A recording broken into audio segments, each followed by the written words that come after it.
आशिकी episode number 15। पिछले episode में हमने देखा कि अंजलि अपने हमेशा आने वाले बुरे सपने से डर जाती है और शिवाक्ष उसकी केयर करता है। वहीं दूसरी तरफ कॉलेज में प्रवीण अंजलि को प्रपोज करता है, लेकिन अंजलि उसे मना कर देती है। अब देखते हैं आगे। शिवाक्ष मुस्कुराते हुए उसके पीछे चल पड़ा और उसका हाथ पकड़कर उसे अपने साथ पार्किंग की ओर ले जाने लगा। अंजलि उसके चेहरे को देख रही जो उसे बिल्कुल शांत था। फिर अपने और शिवाक्ष के हाथ की ओर देखा। शिवाक्ष ने बहुत हक के साथ अंजलि के हाथ को थामा था। एक पल को अंजलि का मन हुआ कि वो उसके साथ ही चलती रहे। फिर दिमाग में कुछ ख्याल आने पर उसने शिवाक्ष से अपना हाथ छुड़ाना चाहा, पर शिवाक्ष की पकड़ बहुत मजबूत थी, तो अंजलि अपना हाथ नहीं छुड़ा पाई। शिवाक्ष उसे लिए कॉलेज ग्राउंड से बाहर जाने लगा। कॉलेज से बाहर निकलते श्वेता ने जब शिवाक्ष को अंजलि का हाथ पकड़े हुए जाते देखा तो उसके गुस्से की कोई सीमा नहीं थी। वो गुस्से से उफनते हुए उन दोनों के पीछे चली गई। प्रवीण पेड़ के पास खड़ा किसी सोच में डूबा हुआ था। तभी खुशी उसके पास आई और बोली, तुम्हें क्या हुआ प्रवीण? तुम यहाँ पर ऐसे पेड़ के पास छुपकर क्यों खड़े हो? क्या तुम्हें भी शिव भाई से डर लग रहा था? प्रवीण ने मुट्ठी बनाई और दांत पीसते हुए बोला, मुझे किसी से डर नहीं लगता खुशी, और इस तरह का सरफिरा लड़का मुझे डरा भी नहीं सकता। खुशी ने सुना तो प्रवीण को टोकते हुए बोली, वो सरफिरे नहीं है प्रवीण, कॉलेज के सबसे ज़्यादा हैंडसम लड़के शिव भाई ही हैं। पूरे कॉलेज में उनका रौब है, हर जगह नाम चलता है उनका। फिर चाहे कॉलेज हो या ये शहर, ऐसा कोई नहीं है जो उनको ना जानता हो। उनके जैसा लड़का ढूंढने से भी नहीं मिलता। कई लड़कियों के दिल को इसी बात ने तोड़ दिया कि शिवाक्ष भाई ने उनकी तरफ पलट कर नहीं देखा, और तुम उनको सरफिरा बुला रहे हो। पर शायद तुम उन्हें जानते नहीं हो, इसीलिए ये सब बोल रहे हो। अगर तुम उन्हें जानते हो ऐसा कभी नहीं बोलते। खुशी नॉनस्टॉप बोले जा रही थी और वहीं शिवाक्ष की तारीफ सुनकर प्रवीण का खून गुस्से से खौल रहा था। उसने खुशी के मुंह पर हाथ रखते हुए कहा, बस खुशी, अब बहुत हो गया। अब मुझे उसके बारे में कुछ नहीं सुनना। और जिसकी तुम इतनी तारीफ कर रही हो, तुम्हें पता भी है कि उस इंसान ने अभी क्या किया? खुशी ने सुना तो असमंजस में प्रवीण को देखते हुए पूछा, ऐसा क्या किया है? प्रवीण ने एक गहरी सांस छोड़ी और बोला, तुम्हारी दोस्त से ज़बरदस्ती अपना चेहरा और अपनी शर्ट साफ करवाई, और उसके बाद उसका हाथ पकड़ के ज़बरदस्ती उसे अपने साथ लेकर निकल गया। इन सब में अंजलि की कोई गलती नहीं थी, लेकिन फिर भी इन सब की सज़ा वो उस अकेली को दे रहा है। उसकी आंखें भी गुस्से से लाल थीं, जो अंजलि को बुरी तरह से घूर रही थी। और तुम ऐसे इंसान की तारीफ कर रही हो जो तुम्हारी दोस्त के साथ इतना बुरा बिहेव कर रहा था। बोलते हुए प्रवीण ने डिस्कस्टिंग सा लुक दिया। खुशी कुछ सोचते हुए बोली, मैंने अपनी आंखों से तो नहीं देखा, लेकिन मुझे विश्वास नहीं हो रहा कि तुम जो कह रहे हो वो सच है, क्योंकि जितना मैं उनको जानती हूँ वो लड़कियों पर कभी गुस्सा नहीं निकालते, और रैगिंग भले ही करते होंगे, लेकिन किसी लड़की की डिसरिस्पेक्ट उन्होंने कभी नहीं की। प्रवीण ने मुंह बनाया और बोला, डिसरिस्पेक्ट माय फुट? ना उसके लहजे में रिस्पेक्ट थी और ना ही उसकी आंखों में। मुझे तो ये समझ में नहीं आ रहा कि अंजलि उसके साथ चली कैसे गई। वैसे मैंने देखा था कि अंजलि अपना हाथ छुड़ाना चाह रही थी, पर उस लड़के ने उसका हाथ नहीं छोड़ा और ज़बरदस्ती उसको लेकर चला गया। मैंने सोचा तो था कि मैं जाकर उसे रोकूं, लेकिन पता नहीं तुम्हारी दोस्त ने क्यों मुझे मना कर दिया कि मैं उनके बीच में ना बोलूं। खुशी ने उसकी बात सुनकर कहा, तुम्हारी बात तो सुनकर लग रहा है कि शिवाक्ष भाई ने अंजलि को बहुत बुरी तरह से डांटा होगा। अभी मुझे बुरा लग रहा है कि मैं अंजलि को छोड़कर कैसे चली गई। अगर मैं उसके साथ रहती तो हम दोनों मिलकर उनकी डांट सुन लेते। बोलते हुए खुशी का चेहरा लटक गया। प्रवीण उसका हाथ पकड़ते हुए बोला, देखो खुशी, अगर तुम मुझे अपना कुछ मानती हो तो मेरी एक बात मानो। अपनी दोस्त से कहो कि उस लड़के से दूर रहे, क्योंकि मुझे वो बिल्कुल भी अच्छा नहीं लगा, और जिस तरह से वो उसे डांट रहा था उस हिसाब से तो मुझे वो बहुत ही खराब लगा। खुशी ने गहरी सांस ली और बोली, मैं जानती हूँ प्रवीण कि तुम जो भी कह रहे हो वो हमारे लिए ही कह रहे हो, लेकिन सच बताऊँ तो मैं शिव भाई को पिछले 2 सालों से जानती हूँ, और मुझे आज तक कभी ऐसा नहीं लगा कि उनसे किसी को कोई खतरा हो सकता है। पर अगर मुझे ऐसा लगा तो मैं अंजलि से ज़रूर बात करूँगी। तुम्हारा मेरी दोस्त के बारे में इतना सोचना मुझे अच्छा लगा। बोलकर खुशी मुस्कुरा दी। प्रवीण भी ज़बरदस्ती से मुस्कुरा दिया, पर मन ही मन गुस्सा करते हुए बोला, किसी काम की नहीं है। कहाँ मैंने सोचा था कि उस शिवाक्ष से अंजलि को दूर करने में मदद करेगी, और कहाँ ये शिव भाई करते हुए उसके गुणगान गा रही है। इससे तो कुछ नहीं होगा। कुछ और सोचना होगा, पर उस राजीव की वजह से इसे भी झेलना तो पड़ेगा ही, सोचते हुए प्रवीण ने मुंह बना लिया। वहीं शिवाक्ष अंजलि का हाथ पकड़कर उसे पार्किंग में अपनी गाड़ी के पास ले आया। श्वेता भी उनके पीछे आकर पार्किंग में खड़ी एक गाड़ी के पीछे छुप गई और दोनों की बातें सुनने लगी। अंजलि ने शिवाक्ष से अपना हाथ छुड़ाया और बोली, आप मुझे ऐसे क्यों ले आए? तो क्या गोद में उठाकर लाता? वैसे अगर ऐसा चाहती हो तो मैं ऐसा भी कर सकता हूँ, शिवाक्ष ने कहा तो अंजलि मुंह खोले उसे देखने लगी। शिवाक्ष बोला, मुंह बंद करो और ये बताओ कि पिछली रात को तुम्हें हुआ क्या था? मैं तुमसे पहले भी ये पूछना चाह रहा था, पर तुम जाने किस घोड़े पर सवार रहती हो। अब बताओ, क्यों रो रही थी?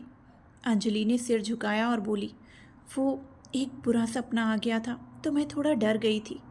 आपका कॉल नहीं आता तो शायद मेरे लिए वो रात गुजारना बहुत ज़्यादा मुश्किल हो जाता। एक बार फिर से शुक्रिया।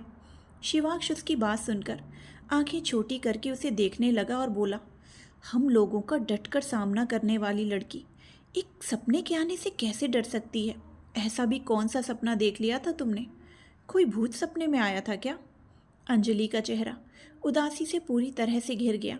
उसने नम सी आवाज़ में कहा, भूत होता तो शायद कुछ देर डर कर वापस से सो जाती, लेकिन सपने में आने वाला मेरे लिए भूतों से भी कहीं बढ़कर है। उसका ख्याल ही डरा देता है, तो सपना तो जान तक निकाल सकता है। पर अब आगे कुछ मत पूछिएगा, जितना मैं बता सकती थी उतना मैंने बता दिया, इससे ज़्यादा मैं नहीं बता पाऊँगी। बोलते हुए अंजलि की आवाज़ रूंध सी गई। शिवाक्ष ने उसकी बातों की नमी को महसूस कर लिया था। अंजलि की आंखों में आंसू भर आए तो शिवाक्ष बात को घुमाते हुए बोला, ठीक है, मैं और कुछ नहीं पूछ रहा, लेकिन एक बात ज़रूर बताना चाह रहा हूँ। क्या? अंजलि ने पूछा तो शिवाक्ष उसके लिए गाड़ी का दरवाज़ा खोलते हुए बोला, गाड़ी में बैठो फिर बताता हूँ। अंजलि उसकी गाड़ी से दूर जाते हुए बोली, मैं भला आपकी गाड़ी में क्यों बैठूं? क्योंकि मैं कह रहा हूँ, बोलकर शिवाक्ष ने उसे अंदर बैठने का इशारा किया। अंजलि ने अपनी दोनों बाजुएं आपस में बांधी और ना में गर्दन हिलाते हुए बोली, और मैं आपकी बात मानकर आपकी गाड़ी में क्यों बैठूं? देखिए मिस्टर शिवाक्ष, अगर आप सोच रहे हैं कि मैं अभी भी आपको मना नहीं करूंगी तो आप गलत सोच रहे हैं। अब हमारी डील पूरी हो चुकी है और 2 दिन भी निकल चुके हैं, तो अब मैं आपसे बिल्कुल आज़ाद हूँ और अब मैं आपकी कोई बात नहीं मानने वाली। शिवाक्ष ने सुना तो सिर हिलाते हुए बोला, खैर दिमाग तो तुम में बहुत है, लेकिन गलत जगह पर इस्तेमाल कर रही हो मिस आर्या। डील तो अलग बात थी, लेकिन ये मत भूलो कि वो वीडियो अभी भी मेरे पास है, तो तुम्हारा बात ना मानना अभी भी तुम पर भारी पड़ सकता है। तो जो भी करोगी और जो भी बोलोगी वो सोच समझ कर ही करना और बोलना, ऐसा ना हो कि बाद में पछताओ। शिवाक्ष ने कहा तो अंजलि उसे हैरानी से देखने लगी और परेशान होते हुए बोली, लेकिन हमारी ऐसी कोई बात नहीं हुई थी। आपने कहा था कि मुझे सिर्फ 2 दिन तक ही आपकी बातें माननी होंगी। शिवाक्ष ने बालों में हाथ फेरा और बोला, हाँ मैंने कहा था, पर मैंने अगले 2 दिन का शेड्यूल बताया था। उसके बाद मैं क्या करूँगा ये मैंने नहीं बताया था, और ना ही ये कहा था कि उसके बाद तुम आज़ाद हो। तो गलत बातें तुमने खुद ही सोची हैं, इसमें मेरा कोई हाथ नहीं है। और अब मुझे लगता है कि तुम्हें जल्दी से गाड़ी में बैठ जाना चाहिए, वरना प्रिंसिपल ऑफिस यहाँ से ज़्यादा दूरी पर नहीं है, बोलकर शिवाक्ष ने उसे आंख मार दी। अंजलि का चेहरा देखने लायक था। शिवाक्ष उसके नज़दीक आया और उसके गालों को हाथ में भरते हुए बोला, अरे रे मिस आर्या को गुस्सा आ रहा है। बोलते हुए शिवाक्ष मुस्कुराया और फिर एक्सप्रेशन चेंज करके सख्ती से बोला, चलो अब बैठो जल्दी, मुझे और भी काम है। बोलकर उसने अंजलि को छोड़ दिया। वहीं गाड़ी के पीछे छिपी श्वेता ने जब उन दोनों को इतने नज़दीक देखा तो अपने नाखून गुस्से से अपनी हथेली में चुभा दिए, जिससे उसके हथेली से खून निकलने लगा। शिवाक्ष ने कहा तो अंजलि एक ओबीडियंट बच्चे की तरह पैसेंजर सीट पर जाकर बैठ गई। शिवाक्ष ड्राइविंग सीट पर बैठा और गाड़ी चलाकर वहां से निकल गया। श्वेता गाड़ी के पीछे से सामने आई और शिवाक्ष की गाड़ी को जाते हुए देखकर बोली, क्या सोचा था और क्या हो रहा है? ये मुसीबत तो शिवाक्ष को अपने जाल में फंसाती ही जा रही है, और शिवाक्ष भी इसके इशारों पर नाचे जा रहा है। आई विल नॉट स्पेयर हर। मेरे शिवाक्ष को तुम तो क्या, कोई भी मुझसे दूर नहीं कर सकता। इसकी सज़ा तो तुम्हें ज़रूर मिलेगी मुसीबत। बोलकर श्वेता पैर पटकते हुए अपनी गाड़ी के पास गई और गाड़ी लेकर वहाँ से निकल गई। शिवाक्ष ने अंजलि के रूम की ओर गाड़ी ड्राइव करते हुए बोला, अभी अपने रूम में जाकर अपनी ज़रूरत की सारी चीज़ें पैक कर लेना। शिवाक्ष ने कहा तो अंजलि उसकी ओर देखते हुए बोली, और वो क्यों? शिवाक्ष बिना किसी भाव के बोला। क्योंकि तुम कहीं जा रही हो। जी नहीं, मैं कहीं नहीं जा रही, अंजलि ने सहज भाव से कहा। शिवाक्ष ने उसकी ओर देखा और सख्त लहजे में बोला, मैं पूछ नहीं रहा, बता रहा हूं कि हम दोनों 2 दिन के लिए यहाँ से दूर जा रहे हैं। अंजलि ने चौंकते हुए पूछा, पर क्यों? और ये कब डिसाइड हुआ? शिवाक्ष मुस्कुराया और बोला, ये मैंने अभी अभी डिसाइड किया है, लेकिन इसका ख्याल मेरे दिमाग में तभी से चलने लग गया था जब तुमने स्टेज पर डांस किया था। अंजलि ने आंखें छोटी करके उसे देखा और पूछा, मेरे डांस करने का बाहर जाने से क्या लेना देना है ना? बोलते हुए शिवाक्ष ने गाड़ी में ब्रेक लगाया और बोला, तुम्हारे डांस से ही तो लेना देना है। अब अगर मैं 2 दिन के लिए बाहर अकेला जाऊंगा तो बोर हो जाऊंगा ना, इसीलिए मैंने सोचा कि कोई इंटरटेनमेंट करने वाला भी तो साथ होना चाहिए। तो मैंने मन बना लिया कि अब तो तुम ही मेरे साथ चलोगी। बोलकर शिवाक्ष ने बाहर की ओर इशारा किया और आगे बोला, तुम्हारा रूम आ चुका है, तो जल्दी से जाओ और जो जो सामान तुम्हें ज़रूरी लगता है वो पैक कर लो। मैं तुम्हें 10 मिनट का वक्त देता हूँ। मैं कोई इंटरटेन करने वाली नहीं हूँ और मैं आपके साथ कहीं नहीं जा रही हूँ। बात खत्म। कहकर अंजलि चिढ़ते हुए गाड़ी से नीचे उतर गई। शिवाक्ष ने उसे देखा और बोला, अरे ऐसे कैसे बात खत्म? अभी तो बात शुरू हुई है। बोलकर शिवाक्ष भी गाड़ी से नीचे उतर गया। जी नहीं, कोई बात शुरू नहीं हुई। मैं आपकी बात नहीं मानूंगी। मैं अपने रूम में जा रही हूँ। कहकर अंजलि अपने रूम की ओर चल दी। शिवाक्ष भी वापस से गाड़ी में बैठते हुए बोला, ठीक है, तो फिर मैं भी जाता हूँ प्रिंसिपल को तुम्हारी करामात दिखाने।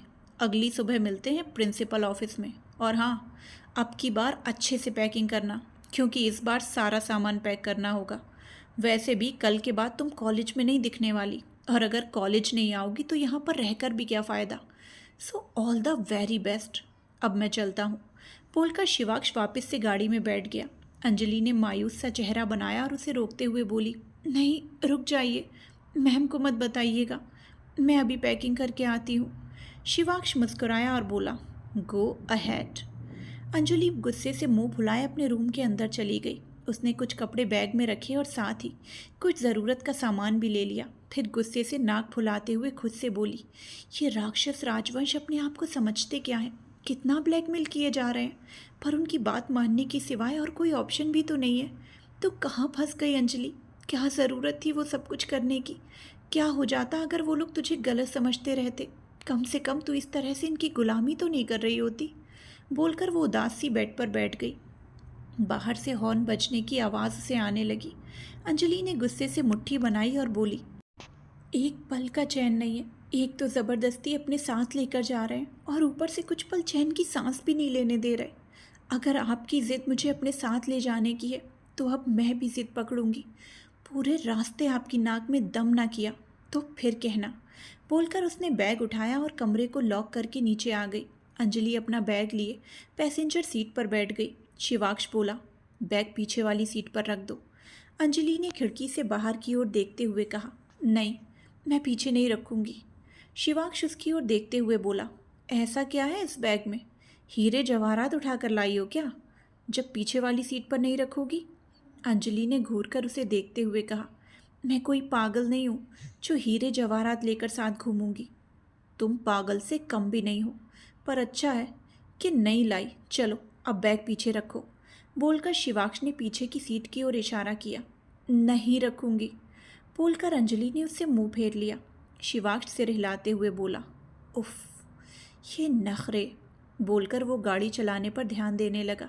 अंजलि ने सुना तो मन ही मन बोली, नखरे अभी देखे ही कहाँ हैं, वो तो अभी आपको दिखाना बाकी है। बोलकर अंजलि ने तिरछी नज़रों से उसे देखा। शिवाक्ष ने भी एक झलक अंजलि की ओर देखा तो वो बहुत चिढ़ी हुई थी। उसके गाल गुस्से की वजह से लाल हो चुके थे। शिवाक्ष के चेहरे पर उसे देखकर मुस्कान सी आ गई। वो गुस्से में भी बहुत प्यारी लग रही थी। शिवाक्ष ने ठंडी आह भरी और गाना चला दिया। गाना चलने लगा, नशे सी चढ़ गई ओए, कुड़ी नशे सी चढ़ गई। अंजलि ने म्यूज़िक सिस्टम की ओर देखा और जल्दी से गाना बंद कर दिया। शिवाक्ष उसे देखने लगा पर अंजलि ने उसकी ओर नहीं देखा। शिवाक्ष कुछ पल ठहरा और फिर वापस से म्यूज़िक सिस्टम ऑन कर दिया। जैसे ही गाना फिर चलने लगा तो अंजलि ने वापस से बंद कर दिया। शिवांश ने उसे देखा पर अंजलि अभी भी उसकी ओर ना देखकर खिड़की से बाहर देखे जा रही थी। शिवांश ने सिर इधर उधर हिलाया और सामने देखते हुए गाड़ी चलाता रहा। दोनों के बीच में खामोशी पसरी हुई थी। कुछ देर बाद शिवांश ने अपने घर के पास आकर गाड़ी रोक दी। फिर गाड़ी से उतरते हुए बोला, मैं अभी आया। बोलकर वो अंदर चला गया। अंजलि उसे घर के अंदर जाते हुए देखती रही और खुद से बोली, ये मुझे अंदर साथ लेकर नहीं गए, मतलब इस बार अपने घर का काम तो नहीं करवाने वाले, तो फिर ये मुझे लेकर कहाँ जा रहे हैं। अंजलि सोच ही रही थी कि इतने में उसे एक सर्वेंट बैग उठाए गाड़ी की ओर आता हुआ दिखाई दिया। शिवांश अंदर गया तो प्रेरणा जी को आवाज़ लगाते हुए बोला, मॉम मैं निकल रहा हूँ। उसकी आवाज़ सुनकर प्रेरणा जी जल्दी से हॉल में आई और शिवांश के पास आकर उसे गले लगाते हुए बोली, भगवान करे तुम्हारा सारा काम बहुत अच्छे से हो जाए और ढेर सारी कामयाबियाँ तुम्हारे कदम चूमें। प्रेरणा जी ने कहा तो शिवांश ने उनके पैर छूते हुए कहा, अपना ध्यान रखिएगा मॉम, मैं जल्दी ही वापस आने की कोशिश करूँगा। प्रेरणा जी ने उसके माथे को चूमा और बोली, तुम भी अपना ध्यान रखना। तभी सारिका एक छोटे कंटेनर में दही शक्कर लेकर आई। प्रेरणा जी ने शिवांश को दही शक्कर खिलाया और फिर शिवांश वहाँ से बाहर निकल गया। प्रेरणा जी अपने कमरे में चली गई। सारिका ने दही शक्कर की ओर देखा और फिर शिवांश के झूठे चम्मच से खुद भी उसी दही शक्कर खाने लगी। फिर खाते हुए बोली, सुना है झूठा खाने से प्यार बढ़ता है, हो सकता है हमारे बीच में भी प्यार हो जाए। बोलकर वो मुस्कुरा दी और शिवांश के पीछे बाहर की ओर उसे जाते हुए देखने के लिए चल दी। सर्वेंट ने गाड़ी में सामान रखा और वापस से अंदर चला गया। शिवांश गाड़ी में आकर बैठा और गाड़ी लेकर वहाँ से निकल गया। सारिका ने किसी को पैसेंजर सीट पर बैठे देखा तो सामान रखकर आते हुए सर्वेंट से पूछा, सुनो वो पैसेंजर सीट पर कौन बैठा हुआ है। सर्वेंट बोला, वही मैडम बैठी हैं जो सर के साथ एक बार पहले भी घर आई थी। बोलकर सर्वेंट निकल गया। सारिका के चेहरे के भाव गुस्से से भर गए। वो अपनी किस्मत को कोसते हुए बोली, क्या फ़ायदा है इतना कुछ करने का, कितना ख्याल रखती हूँ मैं, यहाँ तक कि सभी का, ताकि सबकी नज़रों में अच्छी बन सकूँ। लेकिन शिवांश ना तो मेरी तरफ कभी देखता है और ना ही मेरे एफ़र्ट्स को नोटिस करता है। इतनी मुश्किल से तो इतनी अच्छी जगह पर काम मिला था और एक अच्छा लड़का भी नज़र आया था, लेकिन वो भी हाथ से निकलता हुआ दिख रहा है। पता नहीं इस लड़की को मेरी ही ज़िंदगी में आकर ग्रहण क्यों लगाना है। बोलते हुए वो गुस्से से पैर पटकते हुए वापस अंदर चली गई। घर से थोड़ी दूर आकर शिवांश बोला, इतने बड़े बड़े भाषण देने वाली एकदम से इतना शांत क्यों बैठ गई, कुछ तो बोलो। अंजलि ने मुंह बनाया और बोली, मैं क्यों बोलूं, मैं कुछ नहीं बोलूँगी। ठीक है मत बोलो, मैं गाने सुन लूँगा। बोलकर शिवांश ने म्यूज़िक सिस्टम चला दिया। अंजलि ने एक बार फिर से उसे बंद कर दिया। शिवांश ने घूरते हुए उसे देखा और पूछा, तुम्हारी प्रॉब्लम क्या है, तुम बार बार इसे बंद क्यों कर रही हो। अंजलि ने उकसाते हुए कहा, मेरी भी वही प्रॉब्लम है जो आपकी है, ज़िद करने की। आप मुझे क्यों अपने साथ ले जा रहे हैं। क्योंकि मेरी मर्ज़ी है। शिवांश ने सपाट लहजे में जवाब दिया, हाँ तो मेरी भी मर्ज़ी है, मैं भी गाड़ी में कुछ नहीं चलने दूंगी। अंजलि ने ज़िद पकड़ते हुए कहा। शिवांश ने सिर पर हाथ रखा और बोला, तो मत चलने दो। बोलते हुए शिवांश के चेहरे के एक्सप्रेशंस बिल्कुल नॉर्मल थे। अंजलि ने चिढ़ते हुए पूछा, आप मुझे लेकर कहाँ जा रहे हैं। शिवांश ने सामने देखते हुए कहा, जहाँ मेरा मन कर रहा है। बताइए ना, कहाँ ले जा रहे हैं आप। अंजलि ने एक और बार पूछा। शिवांश ने गहरी सांस ली और बोला, मैं तुम्हें जवाब देना ज़रूरी नहीं समझता। अंजलि ने उसका इस तरह का जवाब सुना तो मुंह लटका लिया और मन में बोली, पता नहीं कहाँ लेकर जा रहे हैं, अपना नौकर बना रखा है, पता नहीं वीडियो के ज़रिए कब तक ब्लैकमेल करेंगे। सोचते हुए उसकी आंखें रोने को भर आईं। अंजलि ने सिसकते हुए अपनी आंखें पोंछी। शिवांश ने देखा तो अपना रुमाल उसकी ओर बढ़ाते हुए बोला, इस तरह से विदाई पर रोना अभी कोई फ़ायदा नहीं है, 2 दिन में वापस आ जाएंगे। अंजलि ने उसे घूरते हुए देखा और उसका रुमाल लेकर खिड़की से बाहर फेंक दिया। शिवांश ने इरिटेशन से आंखें बंद की और सड़क किनारे गाड़ी रोककर नीचे उतर गया। फिर थोड़ा पीछे गिरे हुए रुमाल को उठाकर ले आया। वापस आकर गाड़ी में बैठा तो उसने बटन दबाकर खिड़की बंद करते हुए कहा, रुमाल फेंकने की सिवाय और कुछ आता है या नहीं।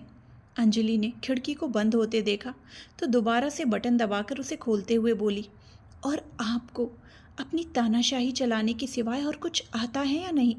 शिवाक्ष ने उसके हाथ को कसकर पकड़ा और बोला, ये सब क्यों कर रही हो? मैं लेट हो रहा हूँ अंजलि। अंजलि ने नाक चढ़ाते हुए कहा, हाँ तो मैंने थोड़ी कहा था कि मुझे साथ लेकर चलिए। आप अपनी मर्जी से मुझे साथ लेकर आए, तो अब अगर आप लेट होते हैं तो इसमें मेरी कोई गलती नहीं है। मेरा जो मन करेगा मैं वो करूँगी।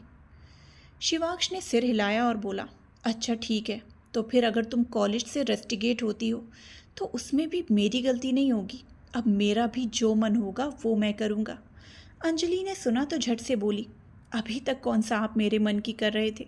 आप तो ये तक नहीं बता रहे कि आप मुझे लेकर कहाँ जा रहे हैं। और बोलते हुए उसके मुंह में आए आगे के शब्द गले में ही अटक कर रह गए। वो चुपचाप बैठ गई। शिवाक्ष ने गहरी सांस ली और खिड़की को वापस से खोलते हुए बोला, वैसे हम दिल्ली जा रहे हैं। अंजलि आंखें बड़ी करके उसे देखते हुए बोली, लेकिन क्यों? आप इतना दूर मुझे लेकर क्यों जा रहे हैं? क्योंकि मुझे मेरे साथ में कोई चाहिए, और वो मेरी सर्वेंट हो तो इससे अच्छा बात और क्या होगी। मेरे सर्वेंट मेरे सारे काम कर देगी और मैं आराम से अपने काम पर फोकस करूँगा। शिवाक्ष ने कहा तो अंजलि बेचारा सा मुंह बनाकर बैठ गई। फिर कुछ देर रुककर बोली, आपको तो यही लगता है ना कि मैं बिल्कुल निठल्ली बैठी हूँ, जिसके पास आपके साथ घूमने के लिए बहुत वक्त है और जो सिर्फ और सिर्फ आपके ही काम करने के लिए इस दुनिया में पैदा हुई है। शिवाक्ष हंसा और बोला, वैसे इतने आगे तक की सोच मेरी नहीं थी, लेकिन अगर तुम्हें लगता है कि तुम सिर्फ मेरे लिए ही पैदा हुई हो तो ये बात भी सच हो सकती है। सोचो कैसा होगा अगर मैं ज़िंदगी भर मेरी गुलामी करवाऊँ तो। बोलते हुए शिवाक्ष अंजलि के चेहरे को गौर से देखने लगा। शिवाक्ष के लहजे में एक अलग सी ही खुमारी अंजलि महसूस कर सकती थी। अंजलि ने उसे देखता पाया तो नज़रें चुरा ली। गाड़ी में खामोशी छा गई।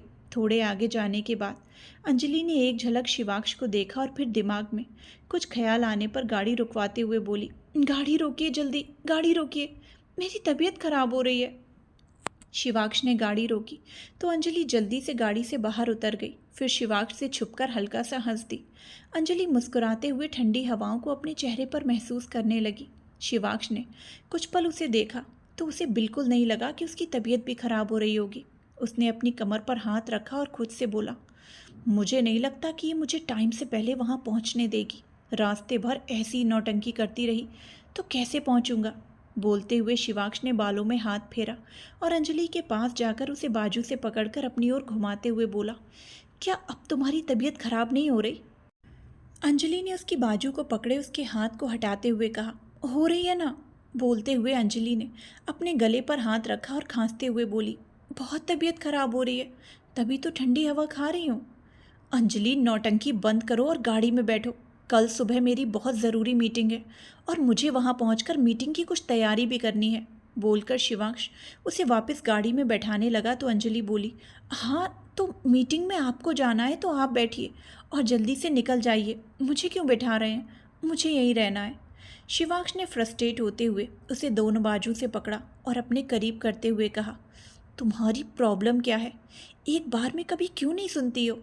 अंजलि ने नाम में सिर हिलाया और बोली, मेरी तो कोई प्रॉब्लम नहीं है, लेकिन आपको मुझसे बहुत सारी प्रॉब्लम्स है, इसीलिए आप मेरे लिए प्रॉब्लम खड़ी करते रहते हैं। ऐसा क्यों करते हैं शिवाक्ष? अंजलि ने बहुत प्यार से पूछा तो शिवाक्ष एक पल को उसकी आवाज़ में खो सा गया। फिर उसकी आंखों में झांकने लगा और सख्त लहजे में बोला, चुपचाप से बैठो। अंजलि ने नाम में सिर हिलाया और उससे दूर जाते भागने की कोशिश करते हुए बोली, छोड़िए मुझे, मैं नहीं आऊँगी। शिवाक्ष ने उसकी कमर पर हाथ रखकर खींचा तो अंजलि उसके सीने से आकर टकरा गई। उसकी जुल्फ़ें उसके चेहरे के ऊपर आ गईं। ज़्यादा भाव मत खाओ, बोलकर शिवाक्ष उसकी जुल्फ़ें उसके कान के पीछे करने लगा। अंजलि चुपचाप खड़ी उसके हाथ को जुल्फ़ें हटाते हुए देखती रही। इतने में एक तेज़ हवा का झोंका आया जिसकी वजह से शिवाक्ष की आंखों में धूल मिट्टी चली गई। उसने कसकर अपनी आंखें मूंद ली और अंजलि की कमर से उसकी पकड़ छूट गई। शिवाक्ष अपनी आंखें मलने लगा और अंजलि से बोला, शुतुरमुर्ग देखो, भागना मत, मैं बता रहा हूँ। अंजलि ने उसे आंखें मलते देखा तो उसके हाथों को पकड़कर रोकते हुए बोली, नहीं भाग रही मैं। और ये क्या कर रहे हैं आप? ऐसा मत कीजिए, इससे आंखों में दर्द होने लगेगा। लाइए, मैं मदद करती हूँ, थोड़ा नीचे झुकिए। बोलते हुए अंजलि ने उसके हाथों को नीचे किया और उसके गालों पर हाथ रखकर उसके चेहरे को अपनी हाइट जितना झुकाने लगी। शिवाक्ष ने अपना चेहरा उसके चेहरे जितना झुका लिया। अंजलि उसकी आंख में अपने मुंह से गर्म हवा डालने लगी। शिवाक्ष जैसे का तैसा खड़ा रहा, फिर बोला, मुझे तो लगा कि था कि तुम मौके का फ़ायदा उठाकर भाग जाओगी। अंजलि ने उसकी आंख को दुपट्टे से साफ करते हुए कहा, यहाँ से मैं कहाँ भागूंगी, और वैसे भी अगर आप प्रॉब्लम में हैं तो मैं आपको छोड़कर कभी नहीं भागूंगी। अंजलि ने ये कहा तो शिवाक्ष को लगा मानो कोई अपना साथ देने का वादा कर रहा हो। कुछ देर तक उसकी आंख में गर्म हवा डालने के बाद अंजलि ने पूछा, अभी आपको कैसा लग रहा है? शिवाक्ष ने आंख बंद करके वापस खोली और बोला, नाउ इट्स बेटर। बोलकर शिवाक्ष एकटक अंजलि के चेहरे को निहारने लगा।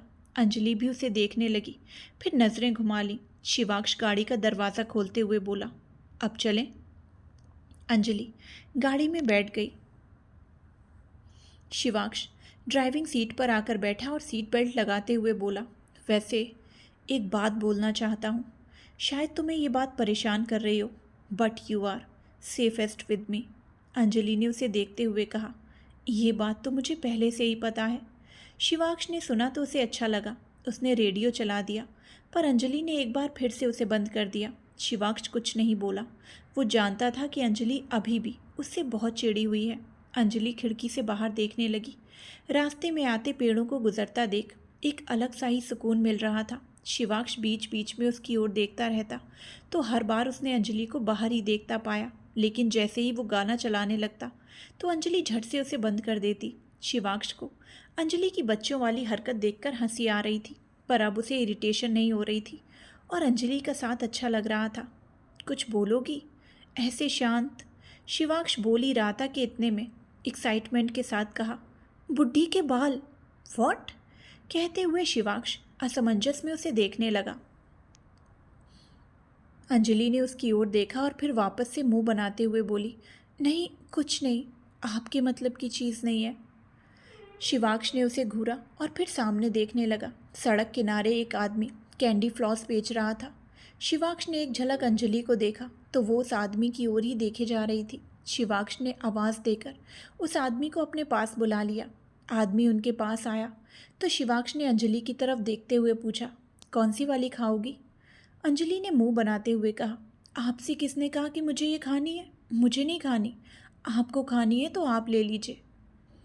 शिवाक्ष ने आंखें बंद की और बोला, क्या तुम मेरी एक बात को सीधे सीधे जवाब नहीं दे सकती?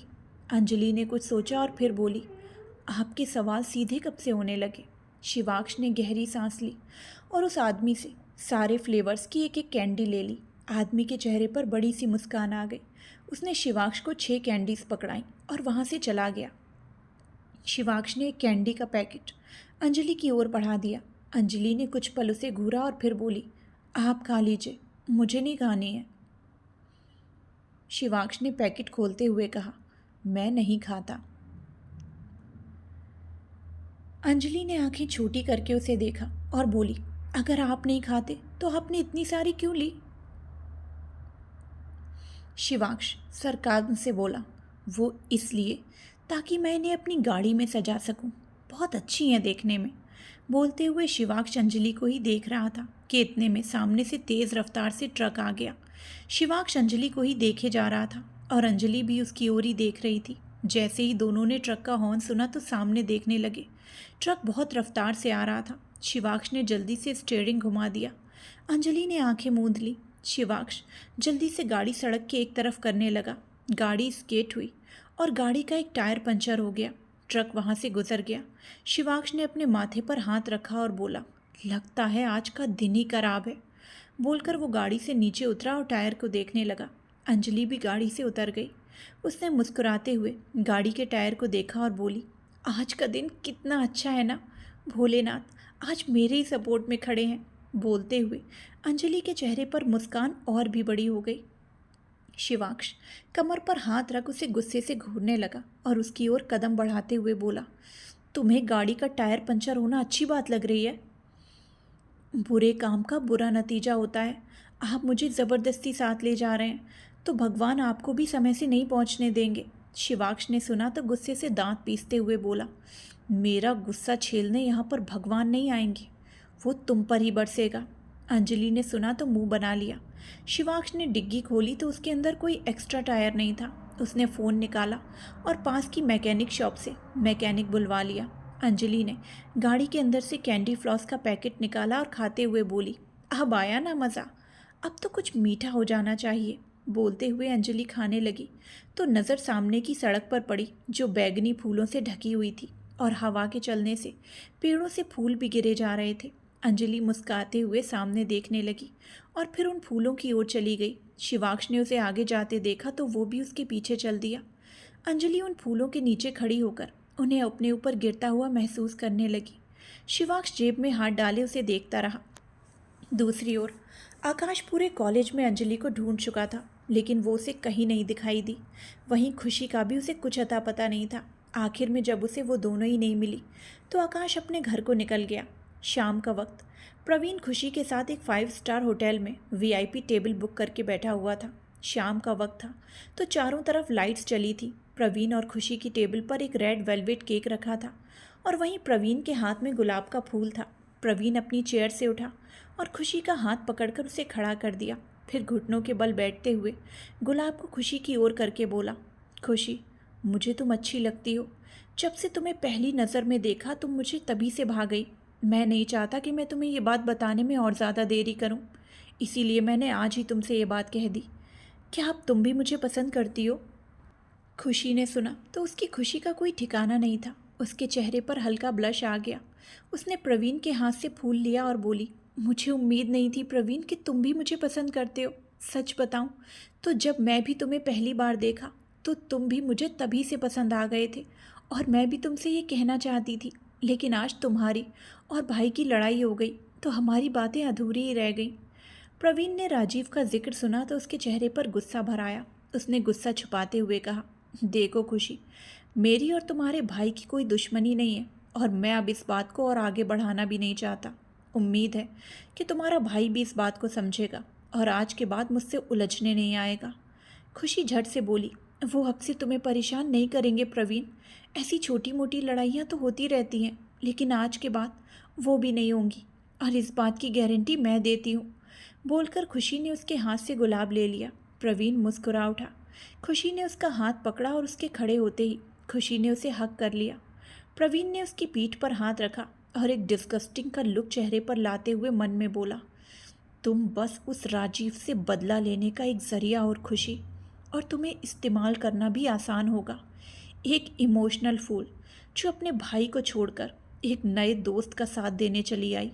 ऐसी लड़की को अपनी बातों में उलझाकर अपना काम निकलवाना बहुत आसान होता है। बोलकर प्रवीण ने उसके बालों में हाथ फेरा और उसे घुमाकर उसकी पीठ को अपने सीने से लगा लिया और टेबल पर रखा नाइफ उठाकर उसके साथ केक कट करते हुए बोला, हमारे रिलेशनशिप की शुरुआत के लिए कॉन्ग्रेचुलेशंस खुशी।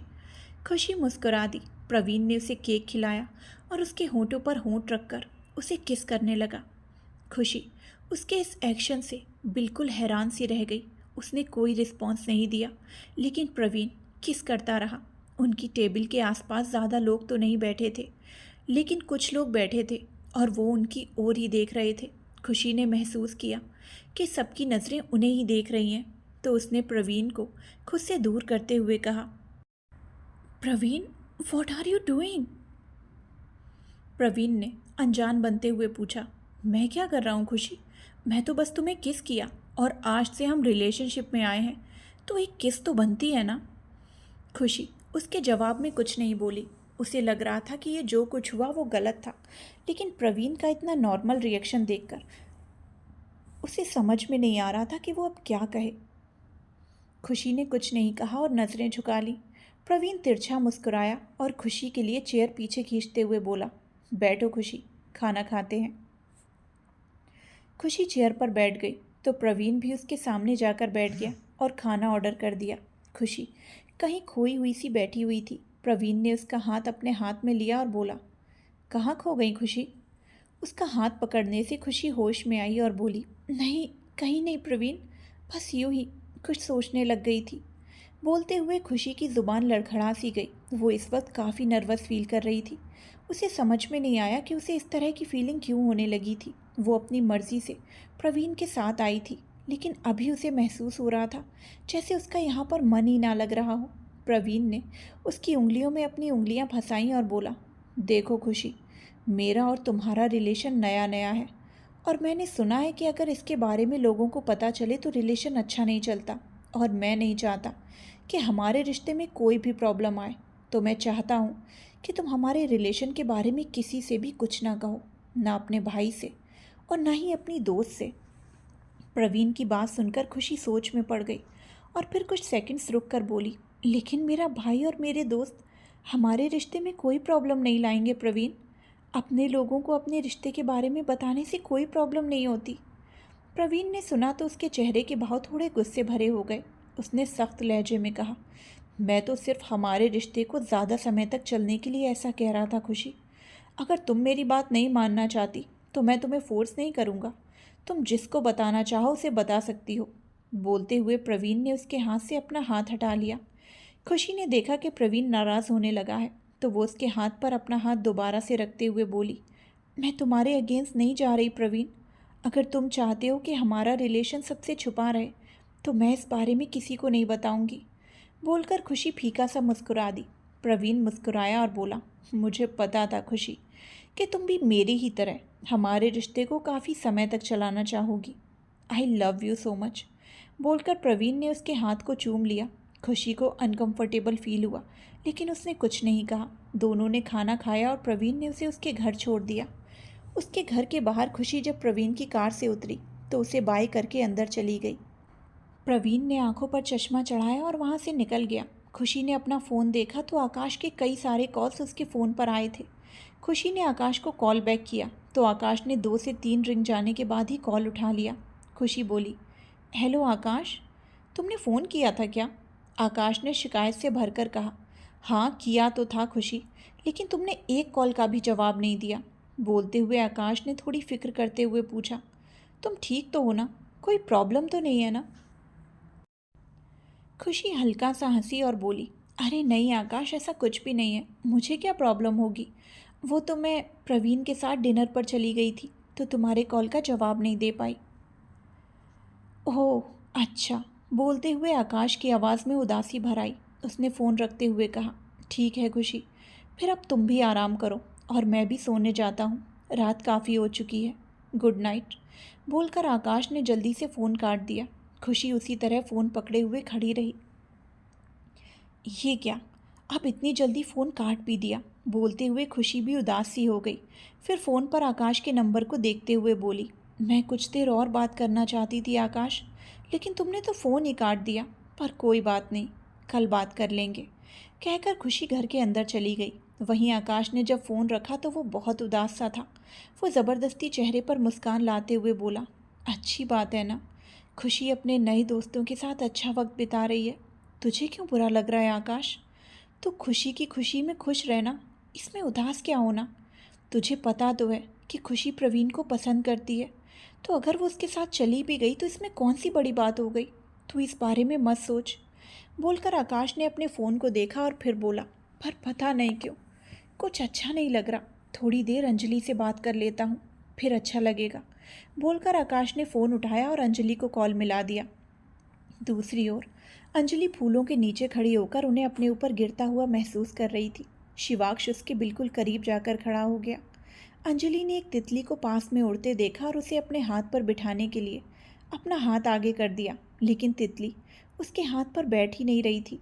शिवाक्ष ने अंजलि के हाथ के नीचे अपना हाथ रखा तो कुछ ही सेकंड में तितली आकर अंजलि के हाथ पर बैठ गई। अंजलि मुस्कुरा दी।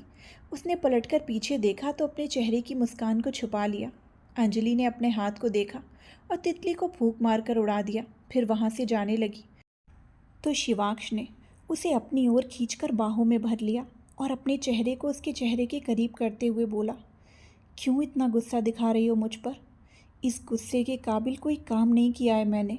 बस इतना किया है कि तुम्हें अपने साथ लेकर आया हूँ, और वो भी इसलिए ताकि मेरा ध्यान मेरे काम पर रहे। वरना क्या फ़ायदा अगर मैं तुम्हारे बिना चला जाता और मेरा ध्यान वहीं कॉलेज में ही रह जाता। अंजलि ने सुना तो उसकी बातों से वो असमंजस में पड़ गई। उसे समझ में नहीं आ रहा था कि शिवाक्ष ये सब क्या बोले जा रहा था। वहीं उसकी आंखें भी अंजलि को एक अलग ही एहसास में डुबा रही थीं। शिवाक्ष अंजलि को देखकर खोए हुए ये सब कह रहा था। उसने अंजलि के चेहरे पर आती लटों को फूंक मारकर हटाया और तसल्ली से अंजलि को निहारने लगा। दोनों एक दूसरे की आंखों में देख ही रहे थे। इतने में अंजलि का फ़ोन बजने लगा। फ़ोन के बजने की आवाज़ सुनकर अंजलि और शिवाक्ष दोनों गाड़ी की तरफ देखने लगे। अंजलि ने खुद को शिवाक्ष से छुड़ाया और जल्दी से गाड़ी की ओर चली गई। शिवाक्ष ने गहरी सांस ली और उसके पीछे गाड़ी की ओर आते हुए खुद से बोला, what a wonderful timing. Anjali ने फ़ोन की स्क्रीन देखी तो आकाश का कॉल था। उसने जल्दी से फ़ोन उठाया और बोली, हेलो आकाश। सामने से आकाश की बुझी हुई सी आवाज़ आई, हेलो अंजलि।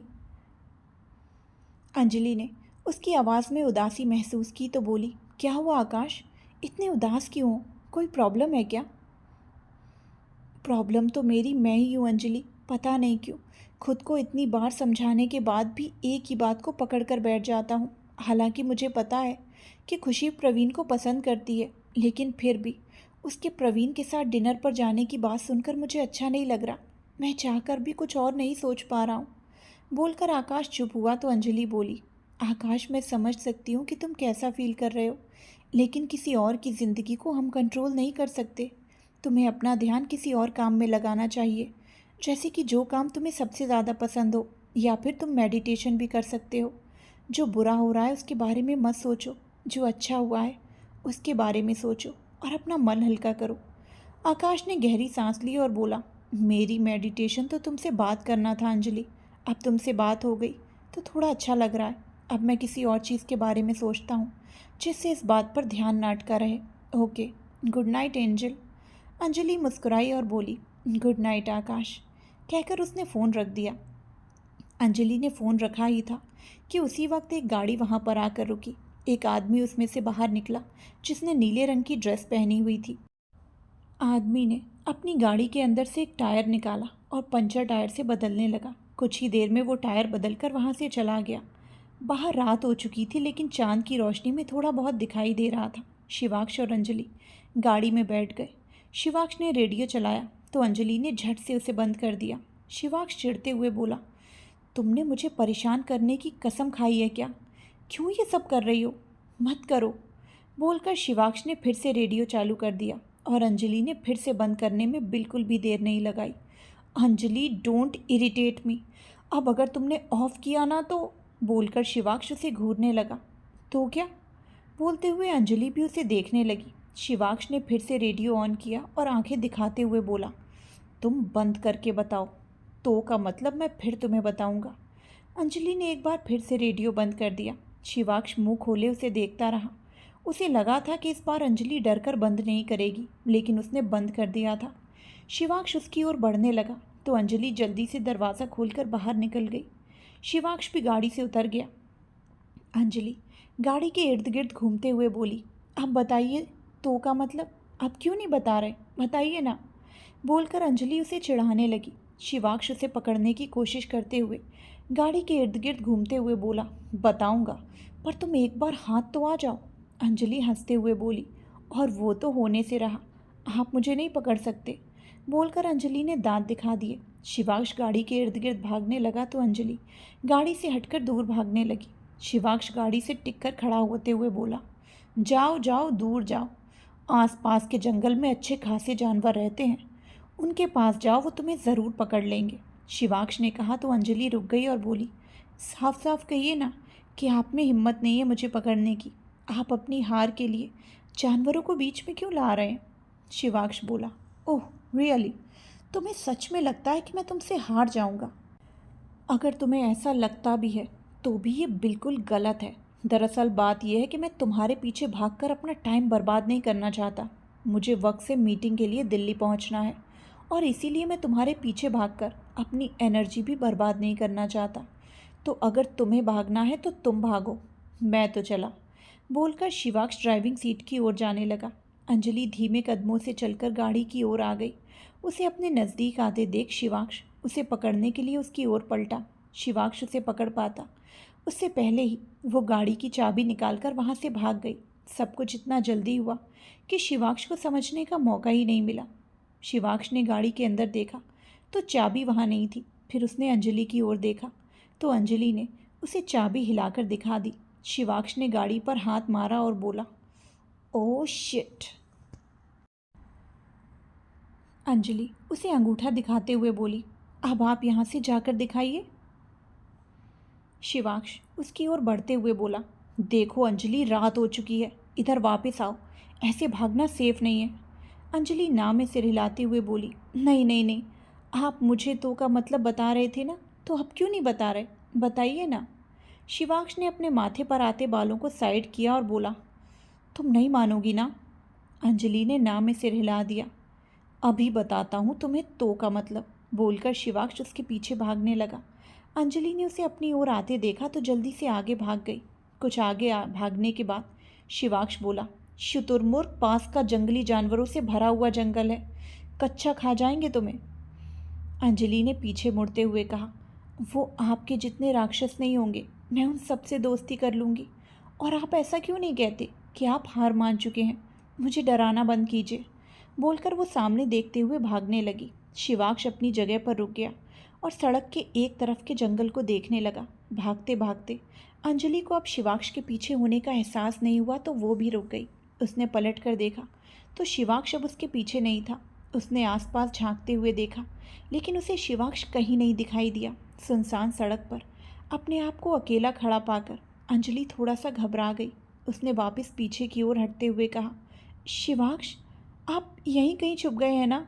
बोलकर अंजलि जवाब का इंतज़ार करने लगी लेकिन उसे कोई जवाब नहीं मिला। उसने अपने दोनों हाथों को कसकर आपस में बांध लिया। पास के जंगलों से किसी के चलने की आवाज़ आने लगी तो अंजलि को थोड़ी घबराहट होने लगी। उसने जंगल की ओर देखते हुए एक बार फिर कहा, शिवाक्ष, आप यहीं छुपे हुए हैं ना, बाहर आ जाइए। क्या आपको अब चाबी नहीं चाहिए। बोलते हुए अंजलि चारों ओर देखने लगी लेकिन ना उसे शिवाक्ष नजर आया और ना ही उसकी आवाज़ सुनाई दी।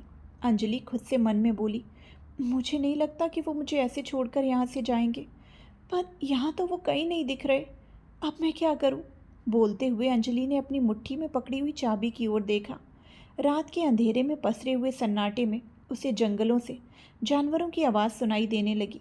अंजलि ने घबराते हुए धीरे धीरे अपने कदम गाड़ी की ओर लेने शुरू कर दिए।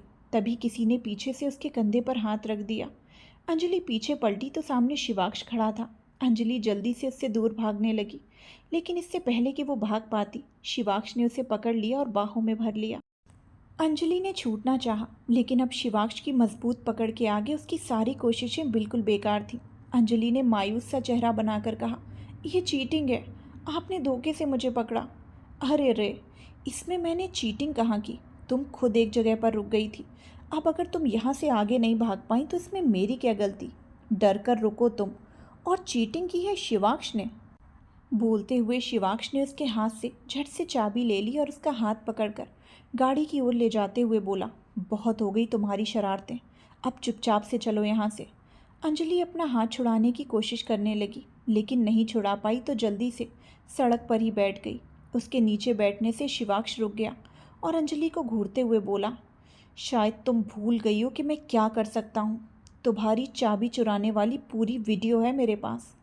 अंजलि ने मुंह बनाया और बोली, आप एक ही बात बोल बोल कर बार बार मुझे ब्लैकमेल नहीं कर सकते और अब मैं ब्लैकमेल होने भी नहीं वाली। अगर आपको वीडियो किसी को दिखाना है तो आप दिखा दीजिए, ज़्यादा से ज़्यादा क्या होगा, मुझे कॉलेज से निकाल देंगे तो कोई बात नहीं, मैं किसी और कॉलेज में जाकर पढ़ लूँगी, लेकिन अब मैं आपकी तानाशाही नहीं सहूँगी। और जब तक आप उस वीडियो को डिलीट नहीं करते और ये नहीं कहते कि अब मुझे आपकी बातें मानने की कोई ज़रूरत नहीं, तब तक मैं यहाँ से बिल्कुल नहीं हिलूँगी। तो फिर बैठ ही रहो यहाँ पर। बोलकर शिवाक्ष जाने लगा तो अंजलि ने मासूम सी आवाज़ में कहा, आपने कहा था कि मैं आपके साथ बिल्कुल सेफ हूँ और अब आप मुझे इस जंगल में अकेला छोड़कर जा रहे हैं। शिवाक्ष ने सुना तो वापस उसकी ओर आया और पंजों के बल उसके पास बैठते हुए हाथ जोड़कर बोला, अच्छा ठीक है, मैं डिलीट कर दूँगा और अब से तुम्हें मेरी बातें मानने की कोई ज़रूरत नहीं है। अब चलो मेरी दादी अम्मा। बोलकर शिवाक्ष ने उसकी ओर हाथ बढ़ा दिया। अंजलि मुस्कुरा दी और फिर जैसे ही उसका हाथ पकड़कर खड़ी हुई तो पैर मुड़ गया। अंजलि पाँव को देखते हुए बोली, आउच, ये दर्द कर रहा है, आप चलिए, मैं धीरे धीरे चलकर आती हूँ। शिवांश ने उसके पैर को देखा और एक हाथ उसकी पीठ पर रखकर उसे बाहों में उठा लिया। अंजलि ने उसके गले में अपने हाथ लपेट लिए और आंखें बड़ी किए शिवांश को देखने लगी। उसने पैर हिलाते हुए कहा, मैं खुद से चलकर आ जाऊंगी, आप जाकर गाड़ी स्टार्ट कीजिए और आपको। अंजलि बोल ही रही थी, इतने में शिवांश ने उसे चुप कराते हुए कहा, श्श, कुछ मत बोलो, चुपचाप रहो। बोलकर शिवांश उसे गोद में उठाए गाड़ी की ओर बढ़ गया। अंजलि अब चुप हो गई और उसके गले में बाहें डाले बिना पलक झपकाए उसके चेहरे को देखने लगी। शिवांश के माथे पर आती उसकी जुल्फ़ें अंजलि को शिवांश के चेहरे को निहारने के लिए मजबूर सा कर रही थी। अंजलि को एहसास ही नहीं हुआ कि कब उसकी धड़कनें नॉर्मल से तेज़ धड़कने लगी। वो शिवांश की गहरी आंखों में डूबती सी जा रही थी। शिवांश ने एक झलक उसे देखा और फिर सामने देखने लगा। कुछ देर के बाद शिवांश गाड़ी के पास पहुंचा तो उसने अंजलि को नीचे उतार दिया। अंजलि ने नज़रें झुकाई हुई थी। शिवांश ने उसके दोनों ओर गाड़ी पर हाथ टिकाए और बोला, चाहे कुछ भी कर लो, पर मुझसे जीत पाना तुम्हारे लिए बहुत मुश्किल है, तो कोशिश करना भी बेकार है। अब गाड़ी में बैठो, पहले ही बहुत लेट कर चुकी हो। बोलकर शिवांश ने गाड़ी का दरवाज़ा खोला। अंजलि चुपचाप अंदर बैठ गई। शिवांश भी ड्राइविंग सीट पर आकर बैठा और गाड़ी वहाँ से चला दी। राजीव का घर। राजीव ने डाइनिंग टेबल पर खाना लगवाया और खुशी को आवाज़ देते हुए बोला, खुशी, खाना खाने आ जाओ। खुशी डाइनिंग हॉल में आई और बोली, आप खा लीजिए भाई, मैं बाहर से खा कर आई हूँ। राजीव ने आंखें छोटी करके उसे देखा और पूछा, तुम बाहर क्यों खा कर आई हो? खुशी ने कुछ सोचा और फिर बोली, भाई वो अपने दोस्त के साथ गई थी तो खाकर ही आई हूँ। राजीव ने अपनी प्लेट में खाना निकालते हुए पूछा, किसके साथ? अंजलि के साथ या उस आकाश के साथ? बोलते हुए राजीव ने एक निवाला तोड़ा और खुशी की ओर बढ़ा दिया। खुशी ने निवाला खाया और बोली, नहीं भाई, इन दोनों के साथ नहीं, बल्कि प्रवीण के साथ। राजीव का हाथ अगला निवाला तोड़ते हुए ही रुक गया। उसने खुशी को देखा और हैरानी से पूछते हुए बोला, क्या तुम उसके साथ डिनर पर गई थी खुशी? खुशी ने नज़रें झुकाई और बोली, हाँ भाई। राजीव हैरान परेशान सा खुशी को देखने लगा और बोला, तुम मुझ पर हाथ उठाने वाले के साथ डिनर पर भी जाकर आ गई खुशी? क्या वो तुम्हारे लिए इतना ज़्यादा ज़रूरी बन गया है? खुशी हाथ बांधे खड़ी हो गई। राजीव एकटक उसे देखने लगा।